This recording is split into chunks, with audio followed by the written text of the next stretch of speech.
dan malaikat-malaikat yang ada di sisinya di masyarakat atas. Mudah-mudahan kita termasuk yang sering disebut-sebut di sisi Allah di kalangan para malaikat, dan di akhir majelis ini mudah-mudahan kita pula mendapatkan seperti yang tersebut dalam hadis qudsi, qumu maghfuran lakum, silahkan berangkat meninggalkan majelis ini dalam keadaan diampuni dosa-dosa kalian.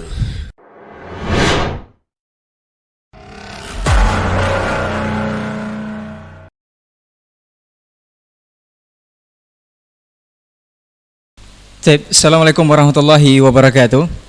Bismillah, salatu wassalamu ala rasulillah sallallahu alaihi wasallam. Asyhadu an la ilaha illallah wa asyhadu anna muhammadan abduhu wa rasuluh sallallahu alaihi wasallam, wa ba'd. 91,1 FM Radio Robani, Merajut Ilmu dan Peradaban, Generasi Robani dan pemirsa KMTV. Alhamdulillah untuk kesempatan hari ini kita kembali dipertemukan oleh Allah Subhanahu wa taala di sebuah program terbaru. Walaupun ini merupakan episode kedua, yaitu program Pondasi Podcast Dakwah Islami. Kita bersyukur kepada Allah sebelumnya untuk semua nikmat dan juga rahmat yang telah diberikan kepada kita bersama di kesempatan hari ini, terutama sekali di Sayyidul Ayam ini, di hari Jumat, hari yang penuh berkah insyaallah. Kemudian salawat dan salam kepada Nabi Muhammad SAW. Kita bermohon juga salawat ini tersampaikan selalu hendaknya kepada seluruh keluarga beliau, kepada para sahabat, dan tentunya kepada orang-orang yang senantiasa istiqomah menjaga dan menjalankan ajaran serta sunnah-sunnah beliau hingga hari kiamat kelak. Taib Generasi Robani dan pemirsa KMTV, juga sahabat Pondasi yang senantiasa menyimak program ini atau mengikuti program ini dari awal. Kalau episode pertama kita sudah berbincang bersama guru kita Ustadz Dr. Dasman Yahya Ma'ali, dan kali ini kita sudah kedatangan narasumber kita yang sangat luar biasa, Ustadz Dr. Helmi Basri LCM Hafizahullahu Ta'ala. Assalamualaikum Ustadz. Waalaikumsalam warahmatullahi wabarakatuh. Kabar baik Ustadz? Alhamdulillah. Alhamdulillah. Tapi Ustadz, kita seperti yang sudah informasikan sebelumnya untuk antum semua, kita akan membahas sebuah tema Ustadz yang sepertinya penting tidak penting, memang harus penting ini Ustadz, yaitu bumikan Al-Quran dan langitkan Tauhid.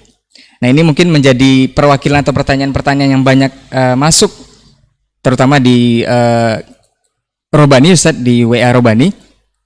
Kenapa penting topik atau pembahasan ini kita bahas saat ini Ustadz? Khususnya memang kondisi-kondisi saat ini.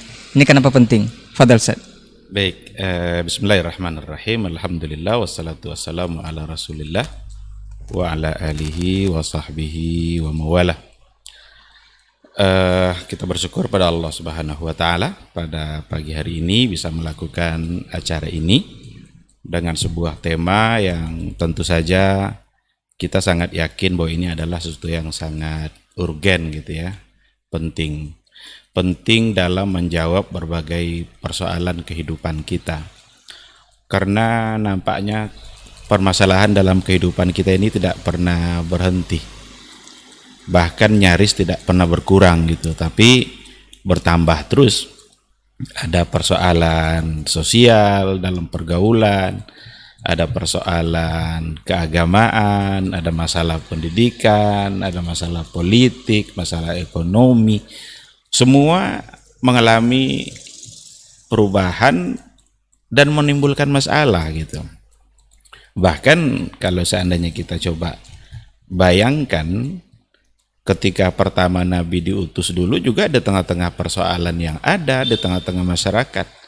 Dan masalah kita hari ini berimbang kayaknya, bahkan bisa melebihi apa yang ada pada masa jahiliyah dulu. Oleh karena itu kita memerlukan satu bentuk cara, metode dalam menyelesaikan masalah itu.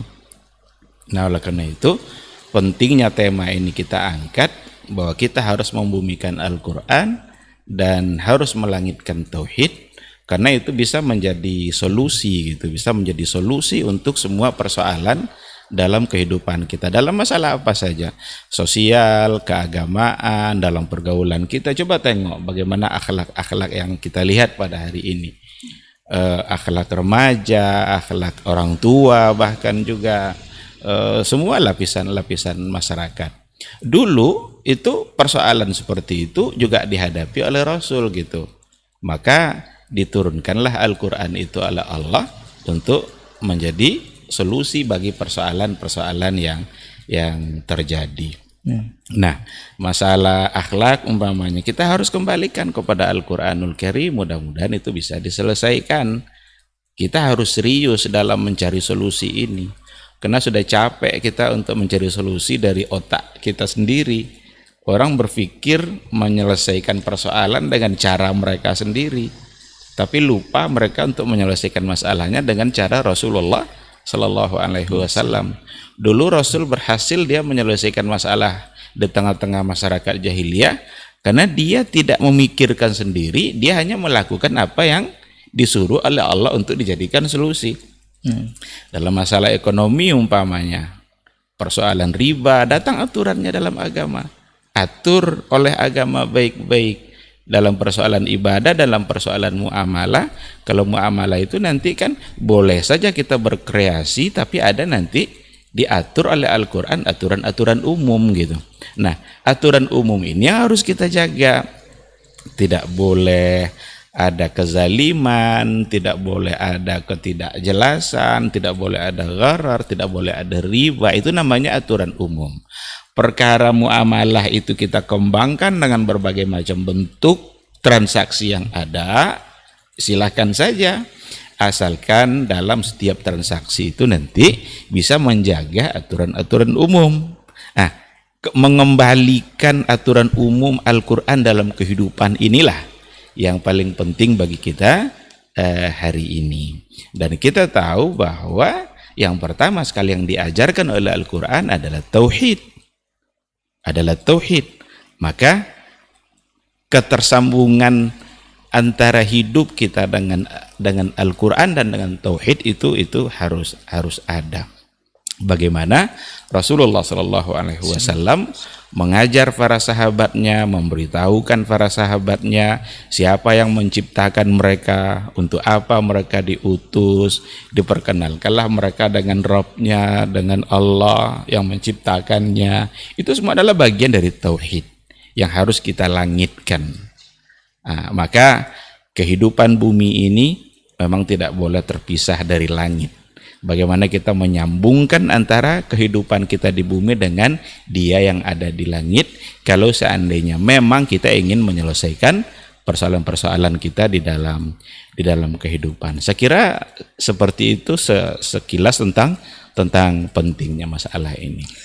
Menarik Ustadz, dari tema yang kita bahas saat ini, bumikan Al-Quran dan langitkan tauhid. Ini memang sepertinya memang sangat penting dan sangat urgent seperti penjelasan Ustadz tadi. Cuman aplikasi seperti apa yang dimaksud atau sikap yang bagaimana yang harus diterapkan kalau memang kita harus mewujudkan membumikan Al-Quran dan melangitkan tauhid ini, Ustadz? Iya. Mungkin Ustadz bisa memberikan gambarannya. Al-Quran itu kan sebagai panduan.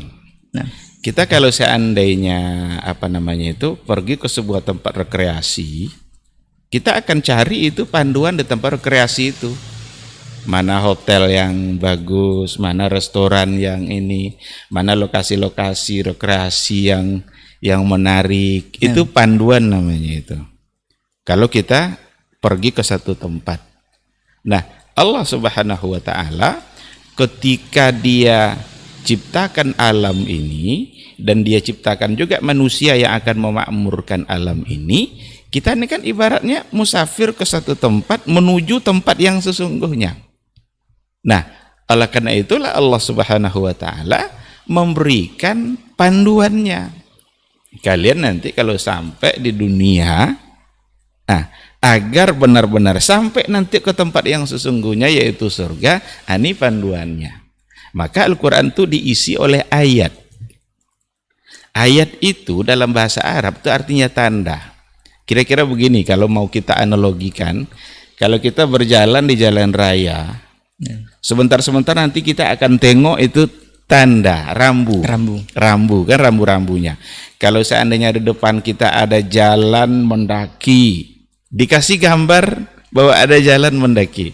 Kalau nanti ternyata di depan ada jalan menurun, tajam turunannya itu, akan ada pula gambar. Untuk apa gunanya gambar itu? Itu rambu. Ayat itu sesungguhnya rambu itu. Jadi ayat-ayat Al-Quran itu tanda-tanda dalam perjalanan yang harus kita lihat betul. Karena dalam Al-Quran itu nanti ada ayat-ayat yang berkaitan dengan yang haram, ada ayat-ayat yang berkaitan dengan yang halal yang diperintahkan, yang haram-haram oleh Allah tentu untuk kita hindarkan. Kalau seandainya ada umpama jalan buntu, tiba-tiba ada tanda jalan buntu situ, masa kita mau terus juga? Kalau mau terus tentu kita akan masuk jurang. Jadi ayat itu sesungguhnya rambu itu artinya Al-Quran diisi dengan berbagai macam rambu-rambu dan ayat-ayat Allah, tanda-tanda Allah yang harus kita patuhi dalam kehidupan. Ayat-ayat yang berkaitan dengan perintah itu berarti adalah untuk dikerjakan, dan ayat-ayat yang berkaitan dengan larangan itu tentu saja adalah untuk dihindarkan. Nah, kalau mau kita pahami secara baik bagaimana sebenarnya maksud membumikan Al-Quran itu, ya memahami dan menerapkan tanda-tanda yang ada yang diberikan oleh Allah dalam kehidupan kita itu. Nah, sehingga dengan cara itu kita menjadikan Quran itu sebagai bimbingan dalam kehidupan kita gitu. Karena memang Quran itu kan Allah sendiri yang membahasakan. Hudan kan, hudan linnas, ada lagi hudan lil muttaqin, petunjuk bagi manusia secara keseluruhan. Tapi ketika manusia secara keseluruhan tidak mau menggunakan Al-Quran atau sebagian mereka tidak menggunakannya, maka hudan lil muttaqin, menjadi petunjuk bagi kehidupan orang-orang yang bertakwa. Oleh karena itu, Al-Quran ini sebenarnya bukan hanya untuk umat Islam saja, tapi untuk alam secara keseluruhan, untuk manusia secara keseluruhan. Bahkan dalam persoalan dunia, seandainya ada orang-orang yang tidak muslim, tidak beriman kepada Al-Quran, tapi diterapkannya isi Al-Quran itu, dapat dia kebaikan-kebaikan yang dijanjikan oleh Allah dalam kehidupan dia di dunia. Meskipun nanti di akhirat kan mereka tidak akan berpengaruh apa-apa terhadap kebaikan yang mereka lakukan. Jadi dalam persoalan kehidupan kita, hidup kita itu hanya pada dua hal. Ada pada masalah ibadah dan ada pada masalah al-adah. Jadi kita ini hidup dihiasi oleh dua hal ini saja, al-ibadat wal-adat. Al-ibadat itu ya persoalan-persoalan ta'abudiyah kita kepada Allah, tapi al-adat ini adalah persoalan-persoalan keseharian dalam kehidupan kita, di mana itu semua sesungguhnya ada rambu-rambunya oleh Al-Quran, oleh Allah Subhanahu wa taala melalui Al-Quranul Karim. Barangkali kalau kita mau ambil contoh-contoh ya soal keagamaan ini jelas ini kan, bagaimana setiap kali datang Ramadan kita berpuasa, itu persoalan agama, persoalan ibadah yang memang diatur oleh Al-Quran. Faman syahida minkum syahra falyasum. Cuma kadang-kadang berapa banyak orang yang tetap saja dia tidak berpuasa padahal dia sebagai seorang yang muslim. Maka membumikan Al-Quran berarti menerapkan apa yang terdapat di dalam Al-Quran dalam kehidupan kita pada dua hal tadi, baik dalam persoalan ibadah maupun dalam persoalan muamalah. Contoh ibadah lainnya umpamanya zakat. Ketika Allah mengatakan wa atuz zakah, tunaikanlah zakat, wa atu haqqahu yauma hasadi, bayarlah zakat itu pada saat panen, itu kan untuk zakat pertanian. Nah, ini sebenarnya adalah bimbingan dan panduan bagi orang-orang yang diberikan rezeki lebih oleh Allah. Dia dapat sesuatu dari Allah, nikmat yang besar, kaya dia, banyak hartanya, sampai nisab, sampai haul. Bumikan Al-Quran dalam kehidupan dia, maka dia berkewajiban untuk membayarkan zakatnya. Nah, berapa banyak juga orang-orang yang sudah diberikan kekayaan seperti itu, tapi mereka tidak melaksanakannya. Inilah yang salah, berarti kan ketika dia tidak menerapkan apa yang udah jelas ada rambunya tuh. Kata rambu itu belok kanan, dia belok kiri. Tentu salah dia. Nah, kata rambunya, kata ayatnya, bayarkan zakat kalau sudah sampai haul dan nisab. Tapi ternyata dia tidak bayar. Nah, ini untuk persoalan ibadah. Untuk persoalan muamalah ini tentu akan lebih berkembang lagi. Bagaimana Al-Qur'an mengatur persoalan muamalah, tapi seperti yang kita katakan tadi, kalau nanti hubungannya sudah dengan muamalah, Al-Quran itu hanya memberikan bimbingan untuk ketentuan-ketentuan umum sebagai payung hukum yang harus kita taati. Rinciannya bisa berkembang karena zaman juga berkembang. Transaksi yang ada pada zaman teknologi canggih itu tentu akan sangat berbeda dengan transaksi yang terjadi pada masa-masa dahulu di mana belum mengandalkan kemajuan teknologi dalam kehidupannya. Silahkan berkembang, tidak apa-apa. Tapi aturan umumnya jaga. Transaksi itu harus jelas. Transaksi itu harus adil. Sehingga kalau seandainya ada di antara transaksi yang tidak jelas, tidak adil, maka secanggih apapun teknologi, untuk transaksi itu agama pasti akan melarangnya. Tidak mungkin agama membenarkan sesuatu yang sudah dilarang memang di awalnya, karena itu menyebabkan kerusakan nanti dalam kehidupan bermasyarakat. Nah, jadi akan sangat luas lah tentu saja penjabarannya mengumikan Al-Quran. Tapi kan nanti kalau sudah hubungannya dengan melangitkan tauhid, ini persoalan akidah tentu saja. Ini persoalan persoalan bagaimana kita benar-benar menghubungkan semua sikap dan tindakan kita dengan Allah Subhanahu wa Ta'ala dalam berbagai hal. Kita kalau bicara tauhid atau akidah, umpamanya kita ambil satu persoalan rezeki umpamanya. Bukankah kita sibuk untuk mencari rezeki? Semua kita sibuk mencari rezeki. Baru saja kita bangun, yang kita pikirkan adalah bagaimana kita bisa bekerja di hari itu. Tidak apa-apa, agama tidak melarang. Bahkan diperumpamakan juga kan seperti burung yang terbang di pagi hari. Berarti burung pun dari pagi dia ini. Tapi persoalan rezeki ini jangan dipisahkan dengan tauhid. Jangan dipisahkan dengan Allah. Dan jangan dipisahkan dengan langit. Nah, ini dia. Karena Quran yang bilang. Apa kata Allah? Wa fis samaa'i rizqukum wa ma tu'adun. Dan di langit sana sebenarnya rezeki kalian itu. Wa ma tu'adun. Dan apa-apa yang dijanjikan oleh Allah. Jadi ketika Allah mengatakan wa fis samaa'i rizqukum, di langit sana ditentukan rezeki kalian. Kita bekerja di bumi, kita bekerja di dunia ini, hidup kita di permukaan bumi Allah ini, tapi ternyata rezeki kita ada di langit. Diatur oleh yang di langit juga. Nah, maka mencari rezeki itu jangan sampai membuat kita melanggar aturan-aturan Dia yang memang mengatur rezeki itu. Jadi ada panjang penjabarannya sebenarnya oleh para ulama tafsir ya tentang wa fis samaa'i rizqukum, di langit sana ada rezeki kalian. Di antara maknanya adalah rezeki kita ini ditentukan, muqaddarum minallahi subhanahu wa ta'ala, ditentukan, diatur, ditakdirkan oleh Allah subhanahu wa ta'ala. Dia yang mengatur, dia yang menentukan kita dapat berapa hari ini, apa yang berhak kita miliki untuk hari ini, apa yang berhak untuk kita nikmati hari ini, itu semua ditentukan dari langit sana. Sudah lengkap. Nah,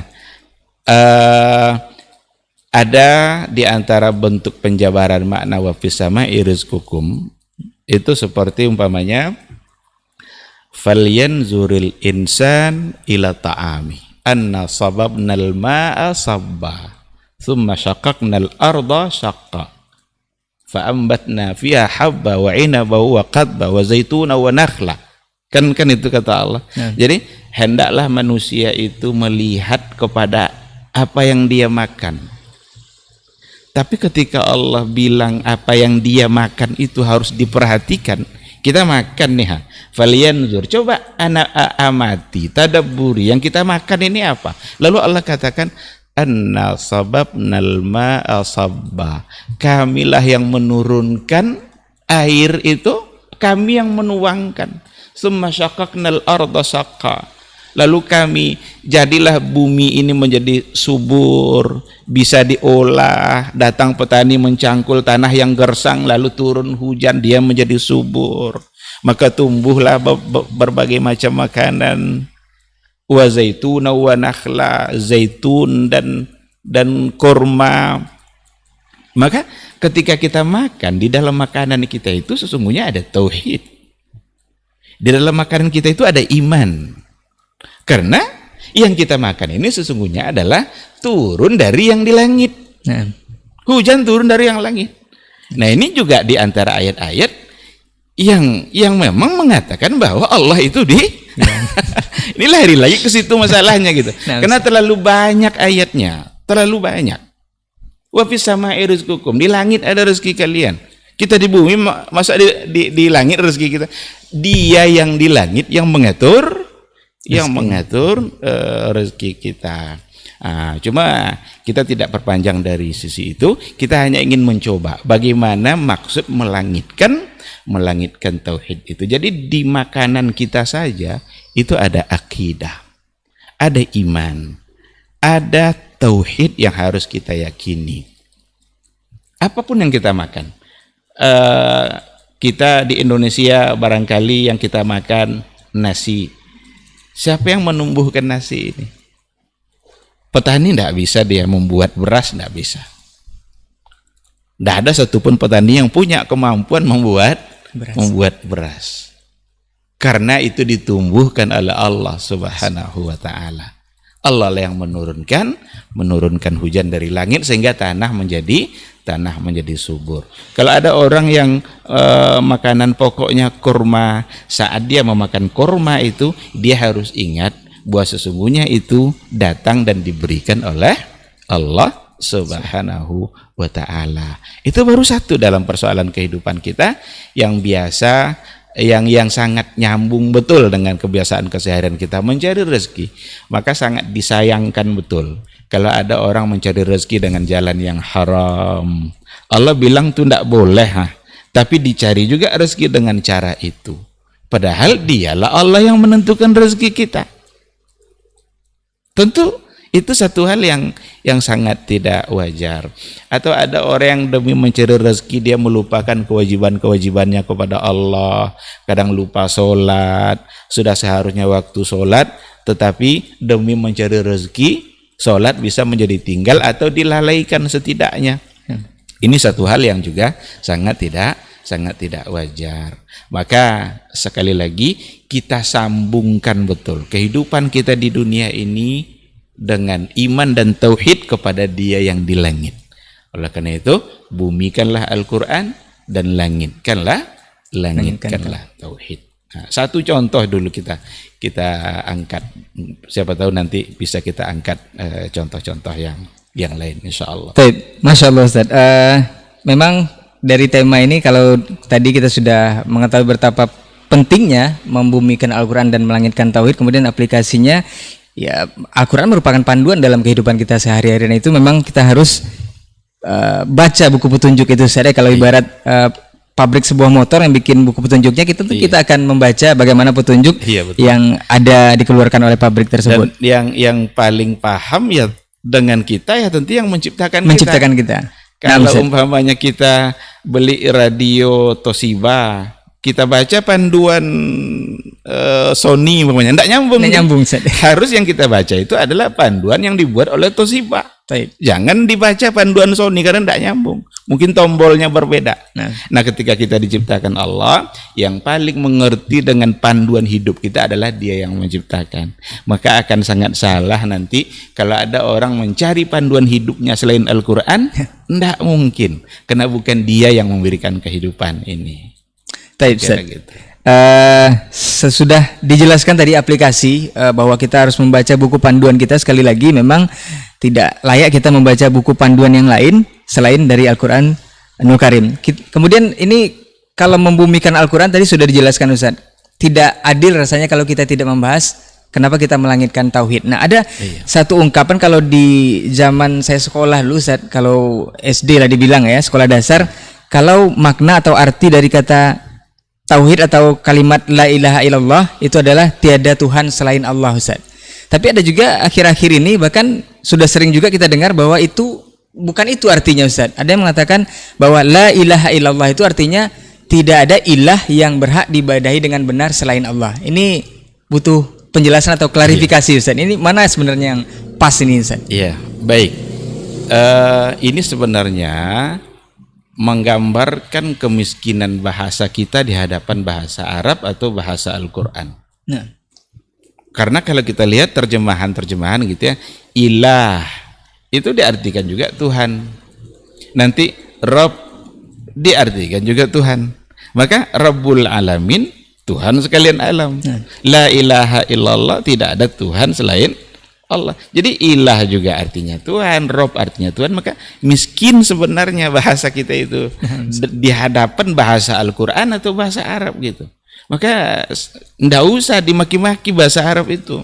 Bahasa Arab itu bahasa yang sangat luas, sangat indah dan melebihi semua bahasa. Karena Quran dalam bahasa Arab. Nah, kalau kita lihat dalam penjabaran oleh para ulama gitu ya, ilah itu memang diartikan ma'bud, la ma'buda bihaq, atau la muta'a bihaq. Tidak ada yang pantas disembah secara benar kecuali Allah.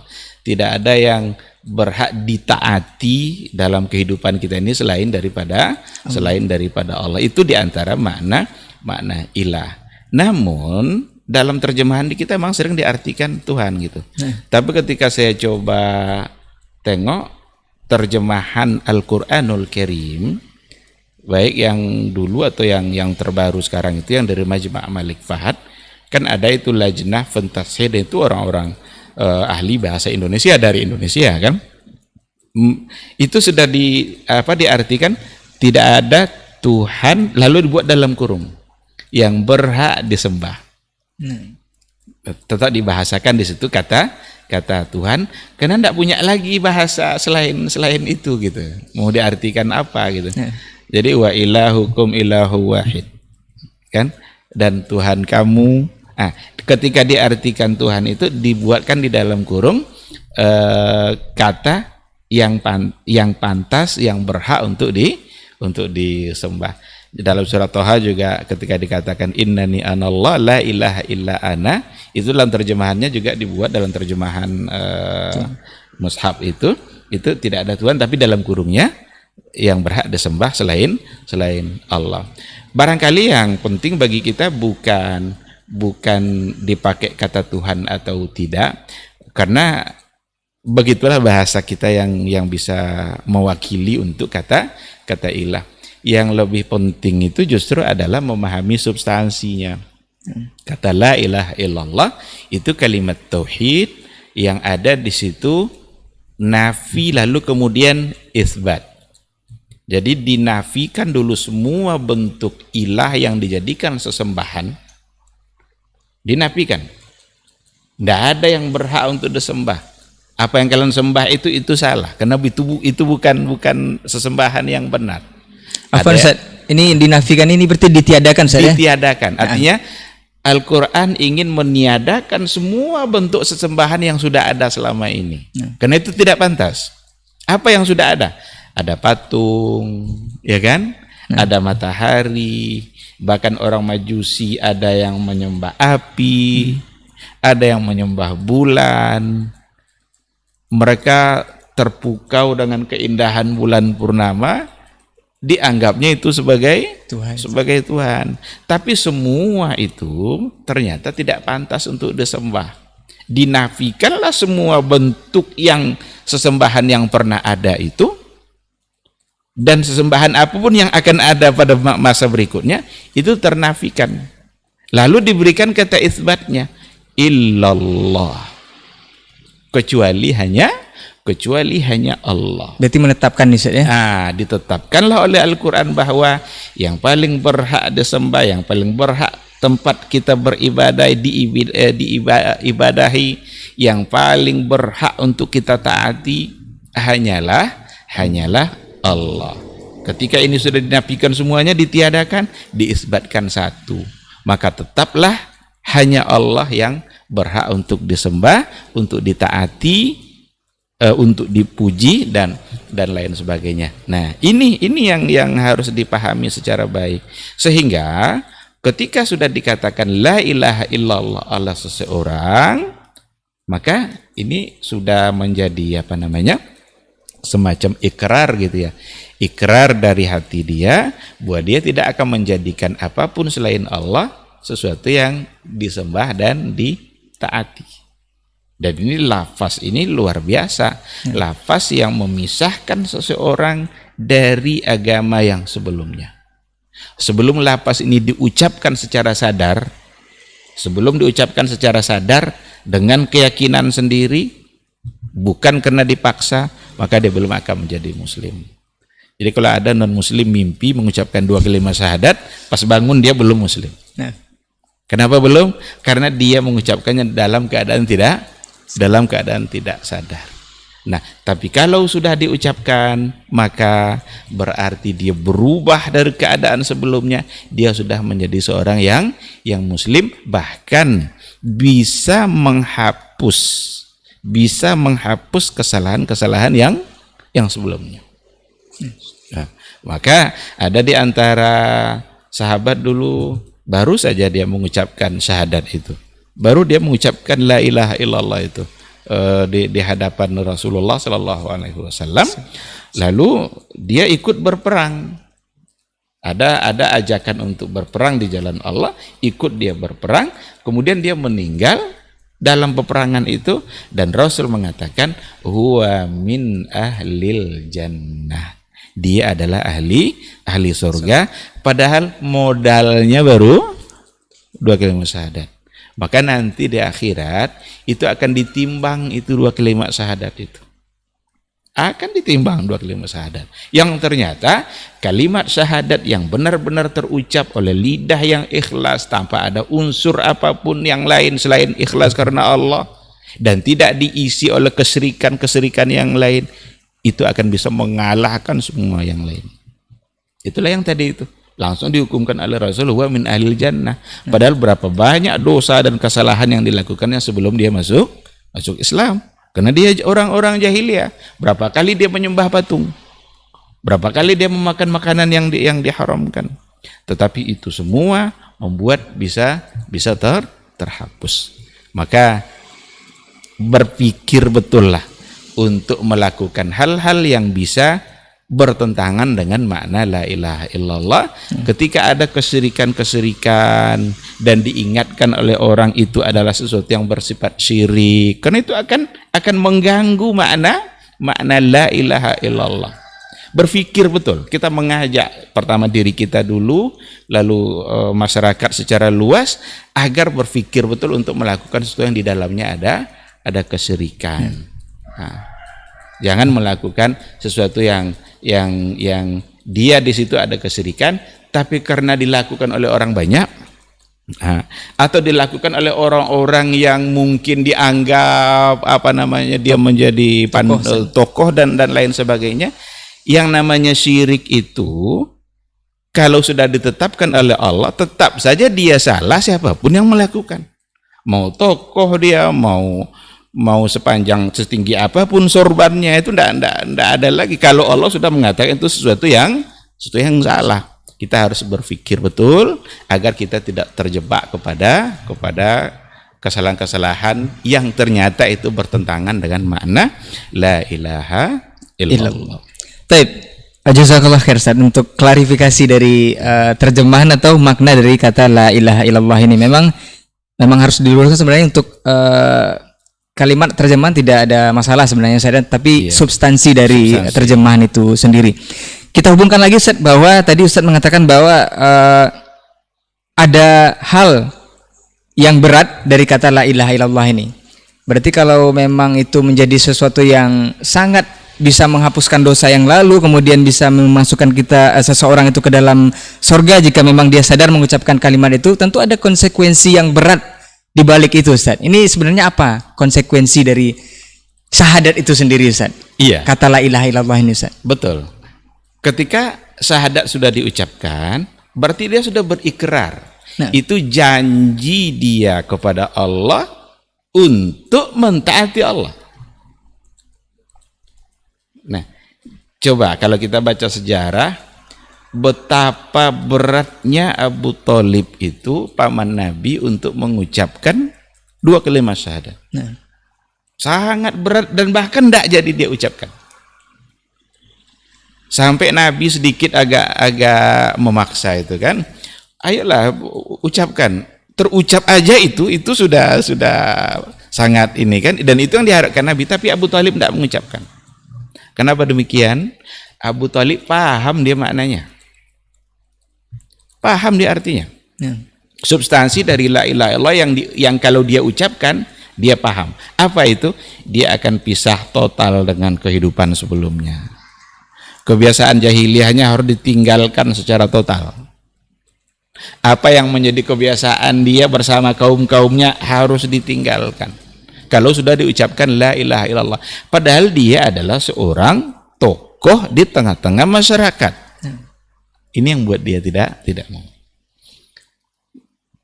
Kita malah jadi khawatir jangan-jangan Abu Thalib lebih paham makna la ilaha illallah dari masyarakat yang hidup hari ini gitu. Karena hari ini syahadatain itu sudah menjadi, ada yang jadi nasyid. Kan ada nasyid nyanyi-nyanyi syahadatain kan, la ilaha illallah, la ilallah. Itu lafaz, itu bukan sekedar lafaz. Jangan sampai tidak dipahami.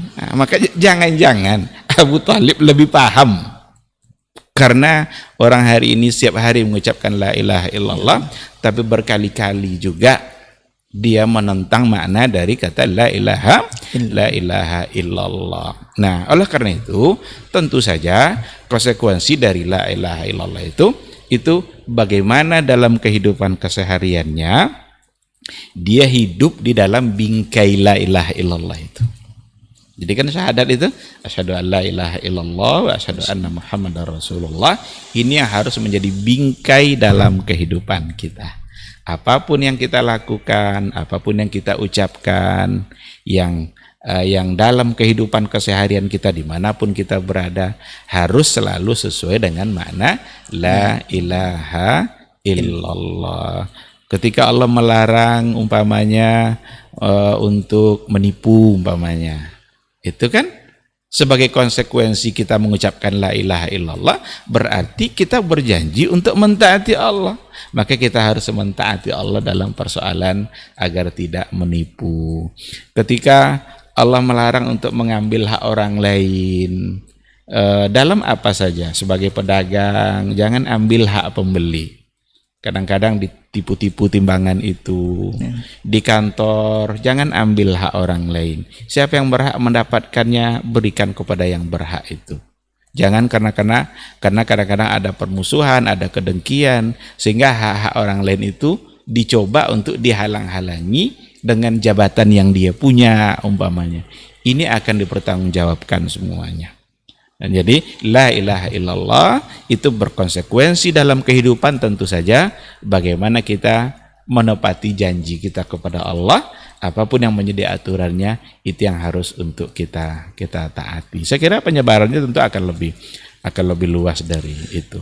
Baik Ustaz, memang ada konsekuensi, istilahnya ada hal yang berat di balik ucapan itu Ustaz, makanya imbalannya ataupun ganjarannya memang sangat luar biasa juga diberikan oleh Allah Subhanahu wa taala.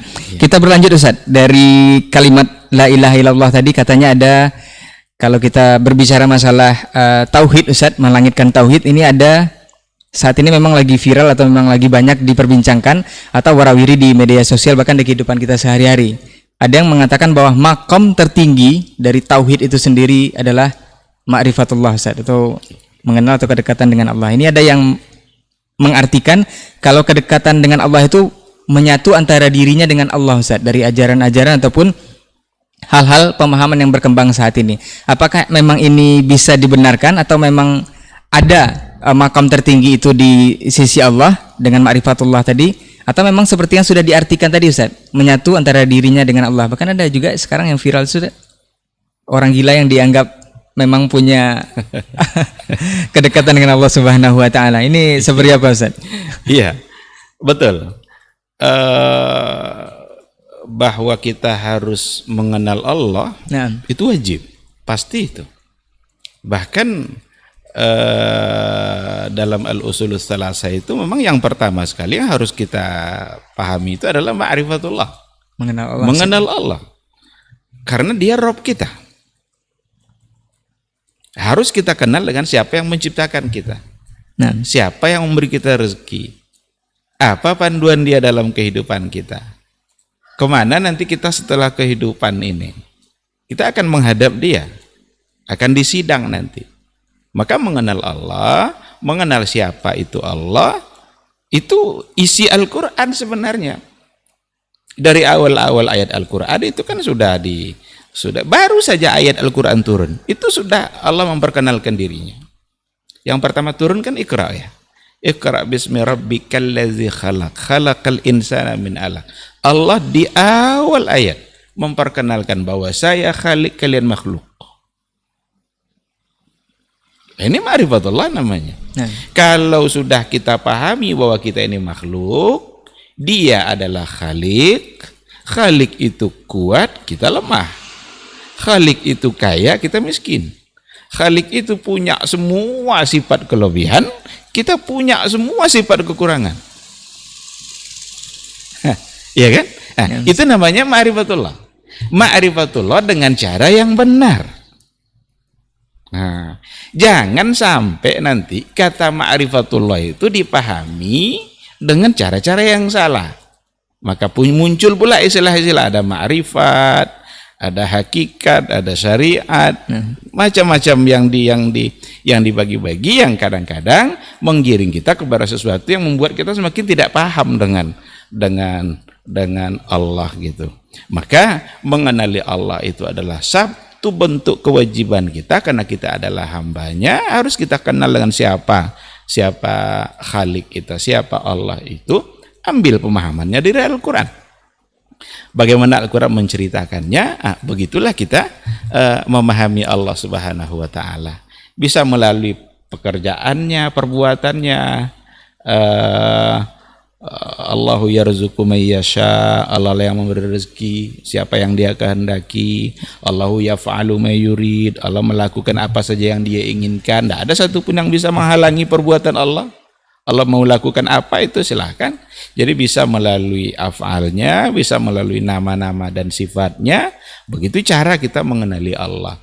Dan ambillah pengenalan kita terhadap Allah itu sesuai dengan yang ada dalam Al-Quran. Ketika dia katakan dia sifatnya ini, ya udah yakini, karena dia yang ngomong. Masa Allah yang ngomong gitu lalu kita coba, ini ndak, ini nih maksudnya ini maksudnya adalah begini. Hanya karena takut nanti untuk disamakan bahwa Allah dengan makhluk. Sudah pasti tidak sama, karena Allah sendiri yang bilang laisa kamitslihi syai'un. Karena berapa banyak orang yang mencoba untuk menolak yang dikatakan oleh Allah, atau setidaknya bukan menolak tapi mentakwilkan mungkin maknanya karena dugaan yang tadi itu. Padahal Nabi sendiri tidak mentakwilkannya. Sahabat-sahabat juga tidak mentakwilkannya. Ini namanya ma'rifatullah. Kita mencoba mengenali Allah Subhanahu wa taala. Untuk contohnya sudah banyak kita bercerita pada yang sebelumnya. Pada dialog-dialog Rabbani yang sebelumnya. Ada sesuai dengan yang dipertanyakan tadi itu, ada satu bentuk penyelewengan atau penyimpangan yang ada dalam tauhid ya, yang datang dari aliran-aliran tertentu, seperti apa yang diistilahkan dengan wahdatul wujud. Itu Allah menyatu tadi, itu masuk dalam kategori istilah wahdatul wujud. Menyatunya Allah dengan makhluk. Mungkin perlu dibaca referensi yang lebih dalam seperti apa sebenarnya yang mereka yakini gitu. Tapi sudah banyak yang mengkritik. Saya tidak terlalu banyak membaca referensi terkait dengan itu, tapi yang asasi-asasi dari keyakinan mereka pernah kita pelajari, pernah juga kita baca walaupun tidak mendalam gitu. Seperti yang diyakini oleh Al-Hallaj umpamanya. Al-Hallaj meyakini bahwa Allah menyatu dan makhluk, bahwa makhluk yang ada itu adalah Allah, sehingga dia sempat mengatakan anal haq. Itu ungkapan dari Al-Hallaj. Anal haq, sayalah al-haq. Padahal al-haq adalah salah satu dari nama Allah. Sampai akhirnya dia dieksekusi gara-gara ungkapan itu. Itu menunjukkan berarti tidak disetujui oleh umat Islam yang lain. Karena mengatakan anal haq berarti anallah. Berarti sayalah yang al-haq itu. Kalau al-haq itu adalah nama Allah, berarti dialah yang Allah. Akhirnya dia dieksekusi gitu. Apa Ustaz? Agak menjurus sedikit Ustaz. Kalau dari penjelasan Ustaz tadi, Al-Hallaj ini sudah mengatakan dirinya bahwa dia ada al-haq, salah satu dari nama Allah. Iya. Itu berarti sudah diklaim sesat atau seperti apa Ustaz? Dan bagaimana orang yang saat ini yang tidak mengatakan Al-Hallaj ini sesat ataupun kafir ataupun menyimpang, ini seperti apa Ustaz? Ini kan bagian dari tauhid juga Ustaz. Iya, dan inti dari tauhid. Jadi karena dia meyakini bahwa kesatuan Allah dan makhluk itu ada, jadi apa yang kita lihat itu adalah sesungguhnya adalah Allah. Maka bisa Allah menyatu dengan dirinya gitu. Maka dirinya itu adalah Allah. Itu yang membuat dia jadi dieksekusi. Kalau seandainya dia tidak salah, tidak sesat, tidak mungkin tidak dieksekusi. Kan dihukum mati itu kan tidak sembarangan kan. Pasti karena ada satu keputusan di mana dia dihukumkan sebagai orang bersalah. Seperti apa yang dia maksud tentu yang mengucapkan yang lebih tahu kan. Silakan saja coba didalami gitu, apakah yang dia maksud itu seperti apa, tapi yang jelas dia sudah dieksekusi gara-gara itu. Ada Ibnu Arabi, bukan Ibnul Arabi ya. Karena ada Ibnu Arabi, ada Ibnul Arabi. Kalau Ibnul Arabi itu yang bermazhab Maliki, itu Al-Ma'afiri. Dia ulama besar, ulama tafsir yang dia punya buku Ahkamul Quran. Ini adalah Ibnu Arabi. Itu juga diyakini keyakinannya seperti itu gitu. Kemungkinan untuk menyatunya antara makhluk dengan Allah, ada semacam kesatuan antara Khalik dengan makhluk. Tentu itu merupakan satu keyakinan yang salah. Bahkan ada yang bebas dari beban syariat katanya Ustaz ya. Tidak akhirnya lagi seperti itu. Kalau seandainya memang sampai pada kesimpulan seperti itu, kalau dia sholat, dia yang menyembah, dia yang disembah. Karena dia makhluk sekaligus dia juga. Kalau begitu ya buat apa lagi? Buat apa lagi melakukannya? Tapi sekali lagi perlu dibaca referensi lebih jauh. Saya membaca yang pokok-pokok saja dari pikiran mereka. Mungkin mereka punya rincian.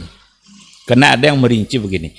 Kalau dikatakan bahwa makhluk itu merupakan tanda-tanda dan wujud keberadaan Allah, bahwa tidak akan ada itu kecuali karena Allah yang mengadakan, itu betul. Kalau itu yang dia yakini. Umpama ini ada sungai yang mengalir. Ini kan makhluk nih. Nah, sungai yang mengalir ini menunjukkan wujud keberadaan Allah, bahwa Allah lah yang menciptakan itu. Kalau sampai di situ betul. Tapi kalau yang kebanyakan itu, yang menyimpang tadi itu, ketika ada makhluk yang diciptakan oleh Allah, maka pada makhluk itu Allah bisa menyatukan dirinya dengan makhluk. Ini satu kesesatan dan satu penyimpangan. Kalau di Indonesia ada namanya Siti Jenar, dia lahir di Iran, di Persia. Ada Manunggaling Kaula Gusti apa gitu. Itu sebenarnya bahasa Jawanya Wahdatul Wujud itu. Wahdatul Wujud, tapi bahasa Jawanya Manunggaling Kaula Gusti. Ya, kalau memang dia meyakini seperti tadi, ya salah. Mengatakan Allah menyatu dan makhluk itu tidak betul. Karena tidak mungkin. Al-Qur'anul Karim sudah menceritakan kepada kita, dan Allah yang menceritakan di mana dia. Ini sebenarnya tidak perlu diperdebatkan lagi ini. Nah, Nanti balik lagi kita ke ayat yang biasa diangkat-angkat itu kan, tapi tidak apa-apa. Ini sebagai sekedar contoh gitu kan, bahwa Ar-Rahmanu 'alal 'arsy istawa, Allah bersemayam di atas aras. Allah itu tidak menyatu dengan makhluknya. Tidak menyatu. Karena akan salah kita nanti menempatkan Allah kalau dikatakan dia menyatu dengan makhluk. Allah itu maha suci, makhluknya maha kotor. Tidak mungkin yang suci menyatu dengan yang kotor. Maka ambillah ayat tadi itu. Dia berada di atas aras, ya udah, tidak usah diperdebatkan. Oh, kalau begitu nanti berarti dia butuh aras. Nah, ada yang bilang Allah butuh aras. Kalau ada orang mengatakan bahwa Allah membutuhkan aras, salah dia, sesat dia. Kalau dikatakan Allah butuh aras, tidak mungkin. Ketika Allah menciptakan malaikat, kan Allah atur-atur tugas malaikat. Mikail umpamanya mengatur rezeki, mengatur turunnya hujan. Apakah Allah butuh pada Mikail?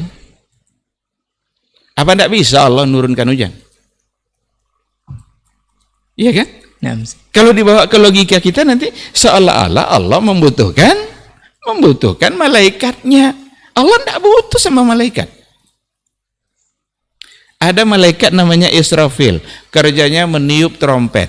Nanti kalau seandainya sudah saatnya kiamat, trompet itu ditiupnya, diperintahkan oleh Allah untuk meniupnya. Apa Allah butuh sama Israfil? Ya kan? Enggak. Allah enggak butuh sama makhluknya, enggak butuh sama Israfil, enggak butuh sama Mikail, enggak butuh sama Arash. Tinggal kita yakini saja. Nah, meyakini inilah yang iman itu. Kenapa harus kita yakin? Dia yang ngomong. Allah yang bilang seperti itu. Masa kita enggak mau untuk meyakininya? Nah, kita coba nanti tafsirkan dengan sesuatu yang tidak beralasan. Hanya dengan satu modal, agar satu ketakutan agar tidak menyerupakan Allah dengan makhluk. Padahal pasti tidak serupa. Karena Allah sendiri mengatakan laisa kamitslihi syai'un. Maka mengatakan Allah menyatu dan makhluk itu satu kesalahan. Nah, seandainya yang dikatakan oleh Siti Jenar itu adalah menyatu seperti yang dikatakan Halas tadi, ya berarti itu sebagai satu kesalahan. Tinggal dibaca referensinya lebih jauh seperti apa sebenarnya yang dia yakini gitu. Tapi secara zahir dari buku-buku dasar yang bisa kita baca, ya manunggaling kaula Gusti tadi itu ya sepertinya adalah sama dengan wahdatul wujud. Kalau ada orang yang memanfaatkan ayat wa huwa ma'akum aina ma kuntum, ini sudah sering kali saya berikan penjelasan. Dialah Allah bersama kamu dimanapun kamu berada. Ini bukan zatnya. Yang bersama kita dimanapun kita berada bukan zat Allah, tapi sifatnya, pendengarannya, penglihatannya, pengetahuannya. Allah tahu enggak dimanapun kita berada? Allah tahu. Sembunyi seberapa lapis pun tembok tempat kita bersembunyi, Allah pasti akan tahu dan Allah pasti akan melihatnya. Nah, jadi dugaan dari sebagian kelompok Sufi yang mengatakan bahwa Allah menyatu itu sebagai satu bentuk penyimpangan dalam akidah. Kalau memang yang diyakini adalah Allah menyatu secara langsung. Tapi ketika mereka meyakini bahwa keberadaan makhluk sebagai bukti wujudnya Allah, itu masih dapat dibenarkan. Karena memang tidak mungkin alam ini ada kecuali Allah yang menciptakan. Maka keberadaan alam ini sebagai wujud dan bukti keberadaannya Allah, karena hanya Allah yang mampu menciptakan alam sebegini besar. Kalau itu yang diyakini bisa diterima. Tapi kalau menyatu dalam artian wihdah tadi itu memang sangat tidak bisa diterima, bahkan itu sebagai satu kesesatan dalam berakidah. Wallahu a'lam. Sepertinya memang untuk mengenali Allah atau ma'rifatullah ini memang makam tertinggi di tauhid, dan itu memang harus dikenali dengan secara benar, Ustaz ya. Iya, bukan betul. dengan hal-hal yang sudah kita sebutkan tadi. Iya. Baik, generasi Rohani dan pemirsa KMTV juga sahabat Pondasi yang menyimak saat ini, mungkin kita sudah hampir mengerucut sepertinya. Baik. Karena waktu yang membatasi.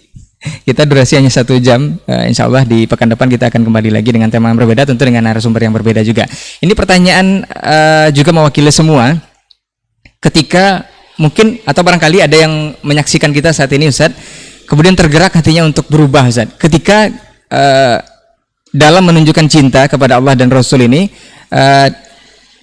bisakah dari penyimpangan atau salah, maksudnya keliru dalam menunjukkan cinta kepada Allah dan Rasul, bisakah dari penyimpangan mengaplikasikan, membumikan Al-Quran dan melangitkan tauhid ini? Kalau memang sudah terlanjur untuk generasi Robani yang sedang mendengar atau menyaksikan kita saat ini, atau seluruh kaum muslimin yang sudah terlanjur salah dalam mengaplikasikan itu, Ustaz, ini apa langkahnya, Ustaz? Istilahnya hijrah, Ustaz, untuk berubah. Ini ada langkah-langkahnya, Ustaz? Iya. Nah, Kesalahan kita dalam memahami substansi Al-Quran, membumikan Al-Quran dan juga sunnah, khususnya dalam persoalan cinta ini, itu bisa membuat kita salah dalam mencintai. Bisa.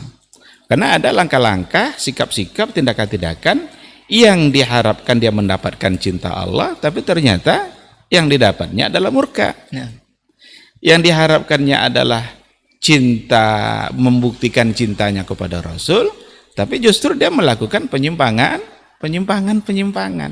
Itu mungkin saja terjadi. Oleh karena itulah agama ini tidak boleh semata-mata berpatokan pada perasaan. Cinta itu kan rasa itu. Kita ingin mencintainya, lalu kita ungkapkanlah perasaan cinta kita itu dengan semau kita, tidak bisa. Maka tetap lagi-lagi, apalagi cinta itu persoalan hubungannya dengan agama kan. Cinta Allah, cinta Rasul, ini bukti iman ini. Iman itu ada pada cinta itu. Tidak sempurna keimanan seseorang sebelum dia mencintai Allah dan Rasul. Maka kita diajar juga oleh Nabi itu bagaimana cara mencintai Allah, mencintai Rasul. Mencintai Allah itu dengan melaksanakan semua yang dia cintai juga dan meninggalkan semua yang dia larang. Kalau ada seseorang umpamanya mencintai orang lain, dia akan menghindarkan untuk melakukan sesuatu yang orang itu tidak suka. Kenapa demikian? Karena itu bertentangan dengan cinta dia. Ya kan? Nah, oleh karena itu cara mencintai itu pun harus diambil dari agama. Jangan semata-mata terbawa perasaan. Kita diperintahkan untuk berzikir kepada Allah. Zikir itu bukti kita ingat dan bukti kita cinta. Karena kita kalau sudah mencintai, kita akan selalu ingat. Man ahabba syai'an aktsara min zikrihi. Barang siapa yang mencintai sesuatu, dia akan sering-sering berzikir mengingatnya. Zikir itu mengingatnya. Jadi kalau seorang anak cinta orang tua, dia akan sering-sering mengingat orang tuanya itu. Sering nyebut nama. Sering nyebut namanya juga, nyebut kebaikannya. Kalau ada si A mencintai si B sebagai kawan yang akrab, akan dibelanya dia kalau kawannya itu nanti dimaki-maki, akan disebut-sebutnya kebaikan-kebaikannya. Nah, orang mencintai Allah, dia akan selalu mengingat Allah, berzikir mengingat Allah. Tetapi berzikirlah sesuai dengan yang diajarkan oleh Allah. Nabi itu orang yang paling mencintai Allah dan yang paling kuat zikirnya kepada Allah. Tapi tidak pernah Rasul jungkir balik zikir.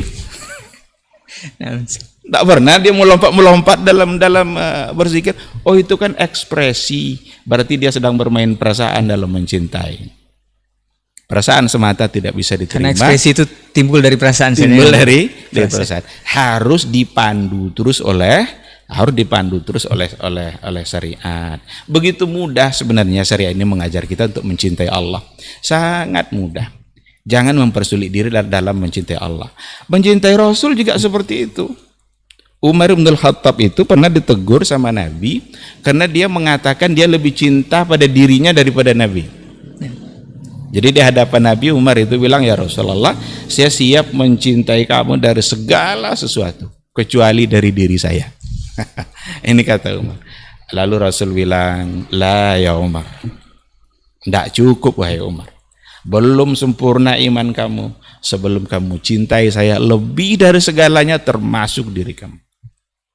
Kalau begitu ya Rasulullah, saya cintai kamu lebih dari mencintai diri saya sendiri. Umar lah orang yang sangat mencintai Rasul. Abu Bakar, Utsman, Ali, para sahabat sangat mencintai Rasul. Sangat mencintai Rasul. Tetapi sekali lagi, jangan sampai salah dalam mencintai. Mencintai Rasul itu mencintai sunnahnya. Mencintai apa yang beliau suka. Membenci semua yang beliau benci. Tapi kalau kita benci kepada apa yang dia cinta, dan kita cintai apa yang dia benci, ini omong kosong. Maka mencintai Rasul, mencintai sunnahnya, dan membenci bid'ah. Tentu itu. Maka, ikhwati fillah, cara bagaimana kita membuktikan cinta itu juga diatur oleh agama. Sekali-kali tidak boleh terbawa perasaan. Saya ingin contohkan ya apa yang ini juga sudah sering saya sampaikan, tapi perlu nampaknya untuk diulang-ulang karena sudah menjadi viral gitu. Mungkinkah orang hari ini kalau dia begitu mencintai Nabi, sangat cinta kepada Rasul, lalu ketemu sama Nabi? Tidak mungkin. Tidak mungkin. Pasti tidak mungkin.